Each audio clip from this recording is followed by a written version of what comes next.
വാഴയിലയിൽ സ്നേഹവും കരുതലും ചേർത്ത് ഡിവൈഎഫ്ഐ ഹൃദയപൂർവ്വം പൊതിച്ചോർ കെട്ടിത്തുടങ്ങിയിട്ട് 8 വർഷം പിന്നിടുകയാണ്. കേരളത്തിലെ ആശുപത്രികളിൽ ചികിത്സ തേടിയവരും കൂട്ടിരിപ്പുകാരും ആ ചോറിന്റെ രുചി അറിഞ്ഞിട്ടുണ്ട്. ഇപ്പോഴും അറിഞ്ഞുകൊണ്ടിരിക്കുകയാണ്. വീട്ടിൽ വെക്കുന്നതിൽ നിന്ന് 1 or 2 പേർക്ക് അധികം അരിയിടുന്നു.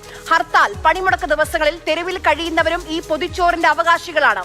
ആ പൊതിച്ചോറിനെ അനാശാസ്യമെന്നാണ് രാഹുൽ മാങ്കൂട്ടത്തിൽ വിളിച്ചത്.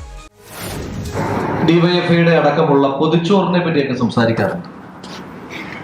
കഴിഞ്ഞ 7 വർഷക്കാലമായി ഡിവൈഎഫ്ഐ എന്ന് പറയുന്ന യുവജന സംഘടന ചെയ്തുകൊണ്ടിരിക്കുന്ന ഏക സംഘടനാ പ്രവർത്തനം അതാണ്.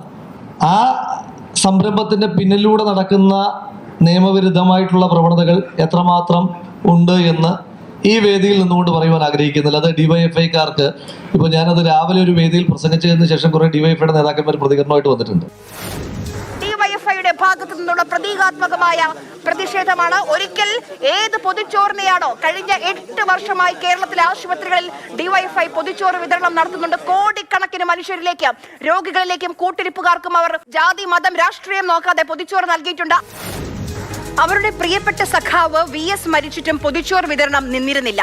ആശുപത്രിയിലേക്ക് ഒരു പൊതിച്ചോറ്, അതിനെ പോലും അപമാനിക്കണമെങ്കിൽ എത്രത്തോളം അധപ്പതിച്ചിരിക്കണം അയാളുടെ മനസ്സ്. ആരും സംസാരിക്കാത്ത സ്നേഹത്തിന്റെ കേരളത്തിന്റെ കഥയാണ് ശരിക്കും പൊതിച്ചോറ്.